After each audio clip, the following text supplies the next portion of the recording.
আসসালামু আলাইকুম। বাংলাদেশের সর্বদক্ষিণের উপজেলা থেকে স্বাগত জানাচ্ছি। আমি এখন আছি টেকনাফ উপজেলা, কক্সবাজার জেলায়। টেকনাফে আপনারা অনেকেই টেকনাফের বিচ কিংবা শাহপরীর দ্বীপ বা জিরো পয়েন্ট দেখতে আসেন, কিন্তু টেকনাফে একটা ঐতিহাসিক একটা কূপ আছে, মাথিনের কূপ। যারা ধীরাজ ভট্টাচার্যের জীবনী পড়েছেন, আমি হাতে গোনা দুটো বই তার পেয়েছি। এই দুটো বই তার জীবনী নিয়ে, এবং আমি যে বইটার কথা বলছি সেটি হচ্ছে যখন পুলিশ ছিলাম।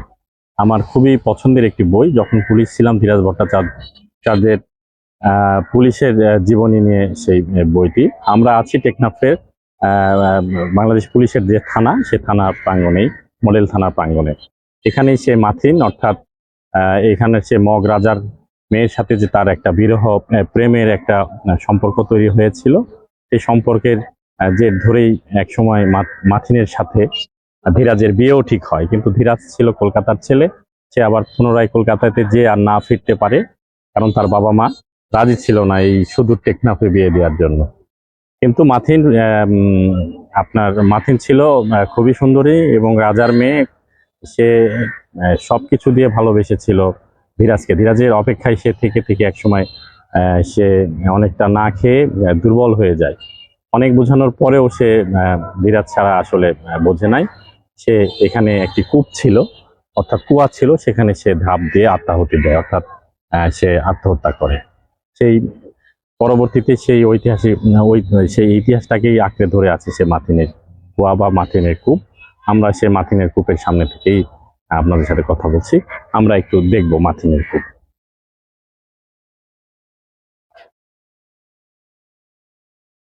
মোটামুটি বাংলাদেশ পুলিশের পক্ষ থেকে এটিকে একটু সাজিয়ে গুছিয়ে রাখা হয়েছে।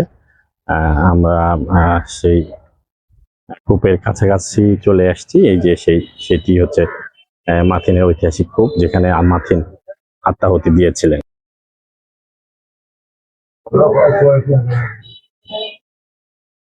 আমরা মাথিনের কূপের ভিতরে প্রবেশ করছি।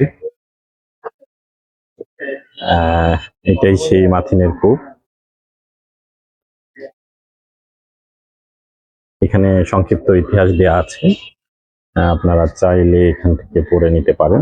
আমি স্ক্রিনশট বা এটা শেয়ার করে দিচ্ছি। এই মাথিনের কূপের এই যে ধীরাজ ভট্টাচার্যের একটা অবয়ব এখানে কিন্তু রাখা হয়েছে। মাত্র 54 বছর বয়সেই তিনি মারা যান এবং অসংখ্য গুণাগ্রাহী রেখে যান। এই ইতিহাসটা এই মাথিনের এখান থেকেই শুরু।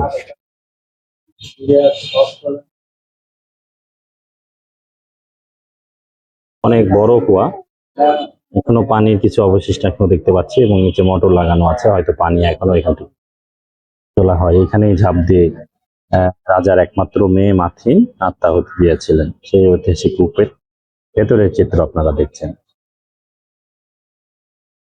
মানে কবি হৃদয় বিদারক একটি ঘটনার সাক্ষী হচ্ছে এই বাংলাদেশ পুলিশের এই থানা প্রাঙ্গণ। এই মাথিনের সেই বেড়ে ওঠা একসময় মগ রাজার হয়তো আবাসভূমি ছিল এখানে, সেইটাকে কিছু করে সাজানো হয়েছে, দেখতে পাচ্ছেন।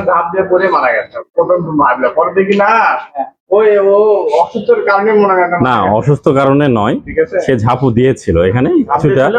কিছুটা তথ্য এখানে নেই, কিন্তু ধীরাজ ভট্টাচার্যের যে লেখা বই সেখানে কিন্তু সেটি উল্লেখ আছে। হ্যাঁ, তবে সে দুর্বল হয়ে গিয়েছিল, না খেয়ে সে মারা গিয়েছিল। এটা একটা ঐতিহাসিক কূপ। অনেক দিনের স্বপ্ন ছিল যে এখানে আসবো, আজকে আলহামদুলিল্লাহ সেটি পূরণ হয়েছে। আমরা সেই মাথিনের কূপটি আপনাদেরকে দেখাইতে পেলাম। আশা করি ভালো লেগেছে। ধন্যবাদ, ভালো থাকবেন।